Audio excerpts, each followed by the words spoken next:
I want to talk about a stand-up guy real quick, by the name of Baby Art. My pops, rest in peace. This is the man that raised me, and I've been really tough on him, as I should, because he was certainly tough on me.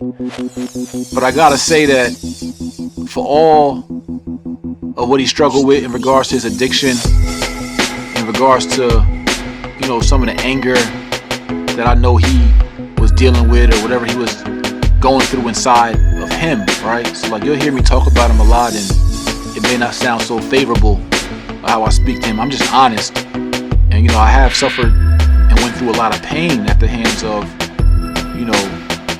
me growing up with the father figure and role model who was suffering from a heroin addiction and suffering from other emotional or family issues, and passing that down to me. And it was a lot for me to overcome, really, to become the man I am, because I almost went totally down the wrong track. But in the same token,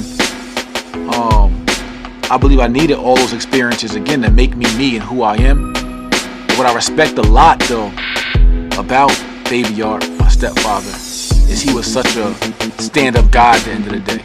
He was not perfect by any means, and he'd be the first to tell you that. But when it came down to working, holding his family down, standing up for family, protecting family, and protecting those he loved, he was always down to be a soldier. And when it came down to rules and morals of, how we play the game, he's the one that told me from the beginning that, and he was the kind of, I'm gonna say this first, he was the kind of father that if you dare came home and told on somebody or snitched on somebody, that was your ass right there. We didn't play no tattletales. And so he instilled a lot of street values in us, some of which I guess aren't per se good, but again, they made me. I think a lot of them stood on integrity. And I remember the first time he found out that I was selling drugs, he said, I heard you slinging out there. He said, I'm gonna tell you this right now. You better have a $10,000 saved up, because that's gonna be your bail. You get locked up with a gun. And so he just kept it real and just kept it so G. And I remember even when I was younger, he was home on parole. He just got out of jail, and he got pulled over by the cops in Somerville, New Jersey. They pulled him out the car because they thought they had a warrant for him, but the warrant wasn't even for him. It was someone else they thought looked like him. And so, he was refusing to be arrested. He was obviously, he just got home. He's like, look, I just got home. You got the wrong guy. And so the cops strong-armed him, and he was, built and stocky. He just came home from prison. And whatever, that situation evolved in him getting arrested and locked up. And he ended up going to jail, I think, for 3 years because of that incident. Although he was illegally stopped, illegally searched, and illegally accused, because he didn't allow himself to be arrested, they end up, violating his parole. But I will say this about him. What I respect is that he stood up for himself.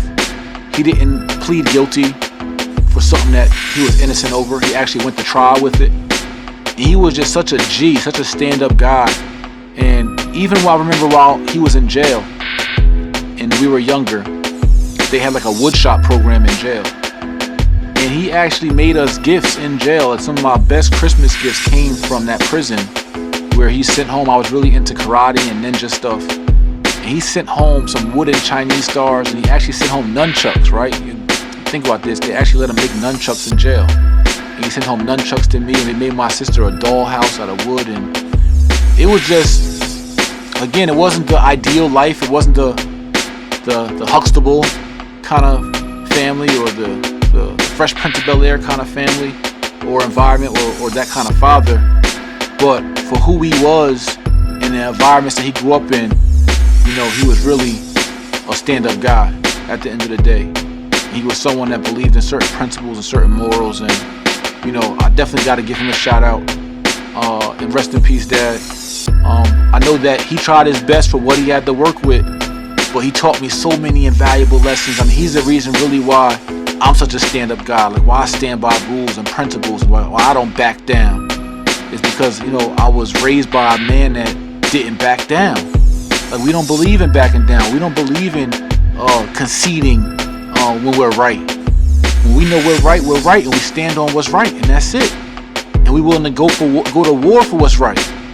And that's what's missing from a lot of our generation, is that no one's willing to stand up. No one's willing to take the sacrifice, take the punches, take the tough circumstances for what they believe in. And this is all part of what has made me, what's made me successful. I've always been willing and ready to stand up for myself, stand up for my family, stand up for my community, because that's what real men do. That's what real kings do. That's what real G's do.